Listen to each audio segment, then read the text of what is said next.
These could be the best game improvement irons of 2026. Srixon has added a model to its lineup. It's the ZXIR irons. There are two key features why they could be the best irons for you in 2026. Make sure you stay tuned for the full YouTube video for all the details and specs.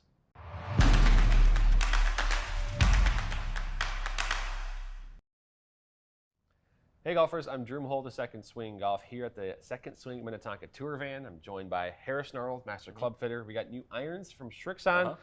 They've kind of taken their really cool look, really cool feel, and brought them into the game improvement category. Harrison, give me your first impressions. This is the ZXIR irons. Yeah, so I think first impression is very similar to kind of that i4, but maybe just a touch beefier, right? Definitely a little bit wider in that sole. Looks like a slightly longer blade length, but very clean looking iron. Yeah, I think it looks really good for the category that it's in. Also, big piece we got to talk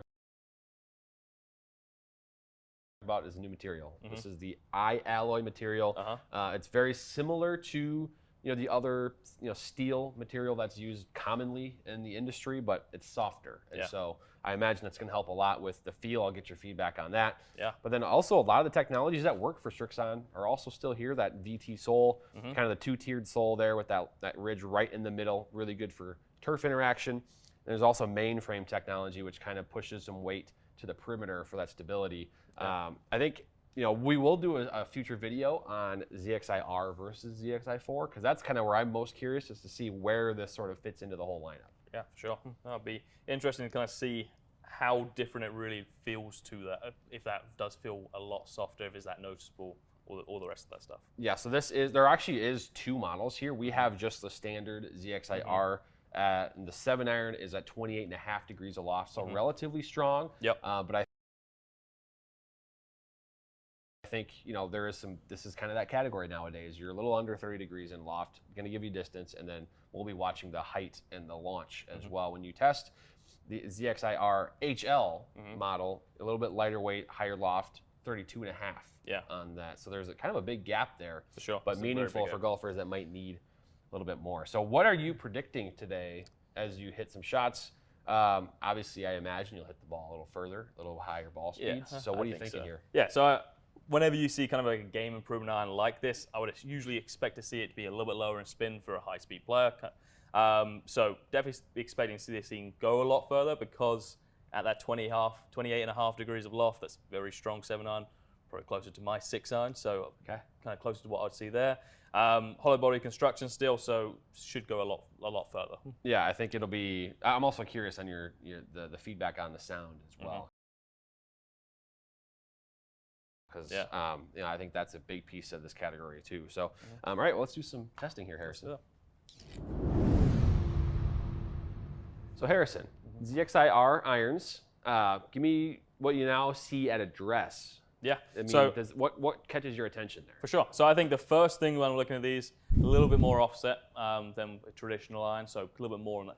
Yeah, definitely towards that game improvement style. What that really means, just seeing that face look a little bit more closed. Why that is in that hosel just looks a little bit more rounded here.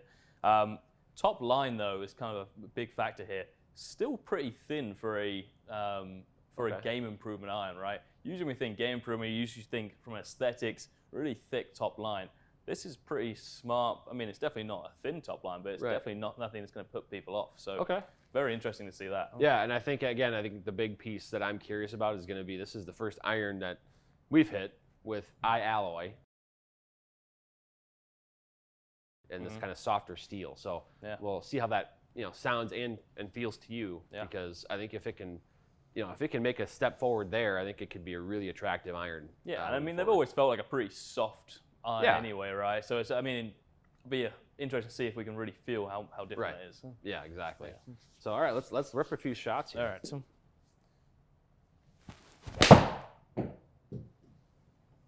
wow, we're already above 130 miles an hour ball speed. I was going to say for a early morning swing, that's not bad, huh? That's 200 carry right away. Yeah, that's we'll round up. I like rounding up. Yeah, I mean, but yeah, that's pretty quick. 1.43 on the smash factor. Another one hit really well. So interestingly with that one, right?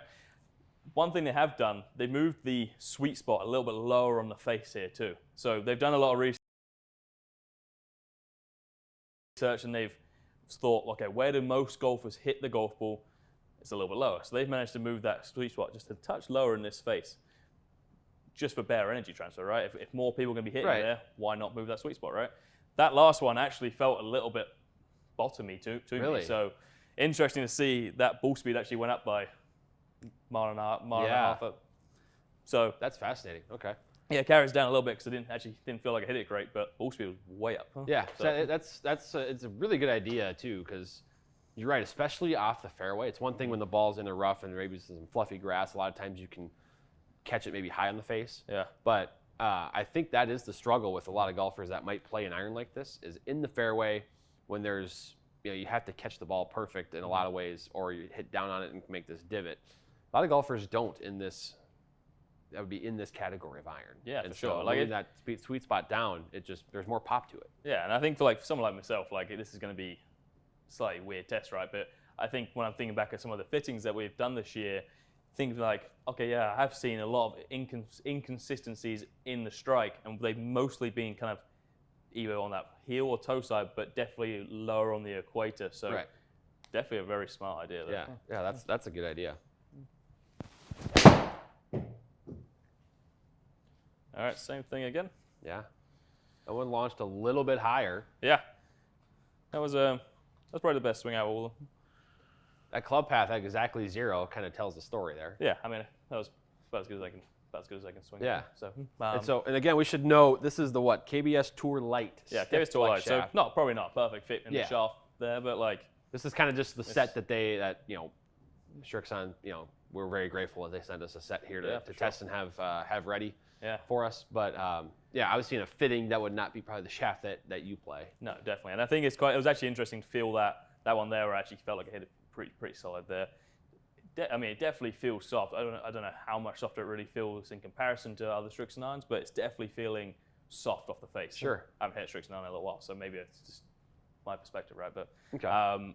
But definitely feels very soft when I've hit that out the middle. Okay. Yeah, that's good feedback, and that doesn't surprise me. I also don't, audio-wise, it's not loud. No, not at all. I mean, obviously, every shot in this particular space is going to be loud with all the walls everywhere, but I think I've watched and hit many shots in here, and it seems like it's on the quieter side of things. Yeah, no, it definitely feels pretty good. It's a powerful thud. Yeah, definitely. It's not a big crashing sound. I think one thing to kind of note with this as well, just how long that blade length is, does give you a lot of confidence sitting behind there. I'm very grateful that being early in the morning that I can kind of look at something as big. Yeah. That was hit really well. See, that one that sounded so good. Yeah. Very similar again. Is that the typical shot you'll play with your irons? Is kind of a... Typically, I'd actually see it go a little bit left. But, really? Okay. I'm just leaving the face a touch open. Sure. But interesting to kind of see how that spin's kind of got a little bit higher there. I mean, it hit that one a little bit lower on the face, which, to be honest with you, I've usually seen in fittings with Srixon irons, they are a little bit lower in spin.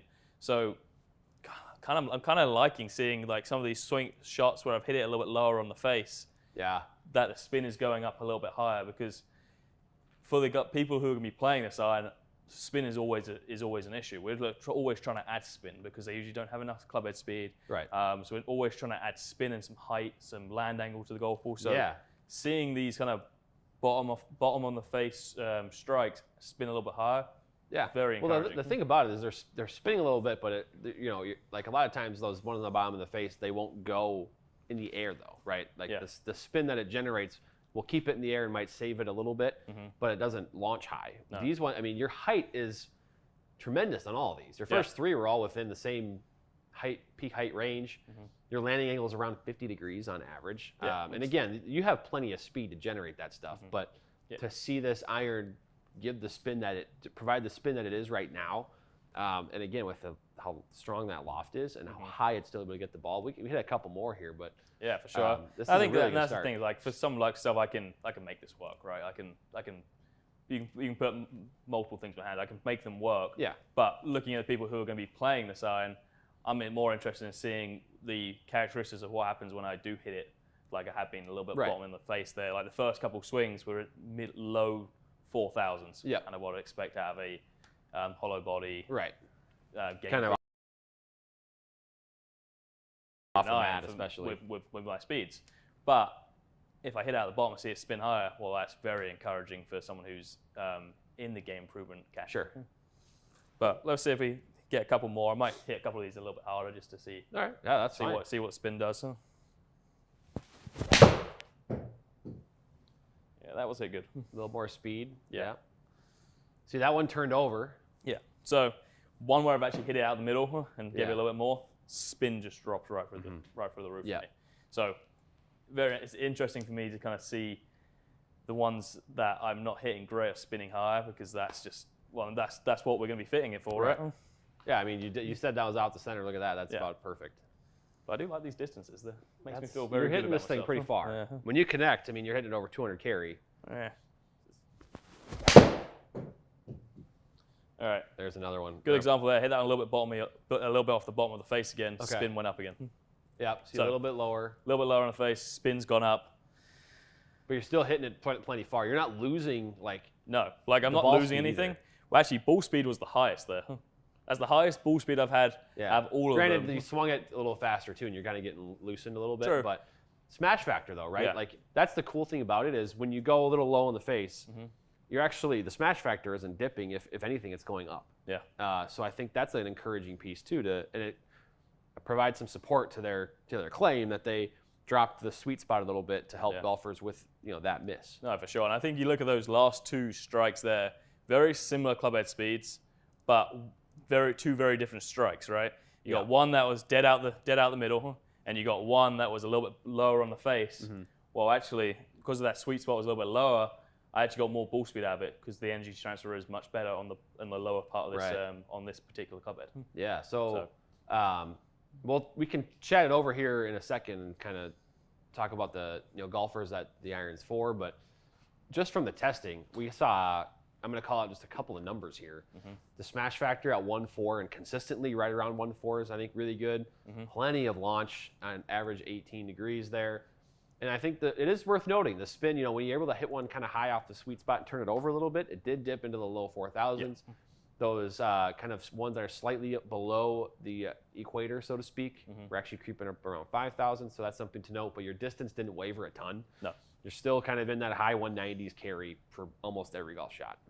So I think that's important. And then we go to landing angle and height. I mean, look at how high that ball is flying. Yeah.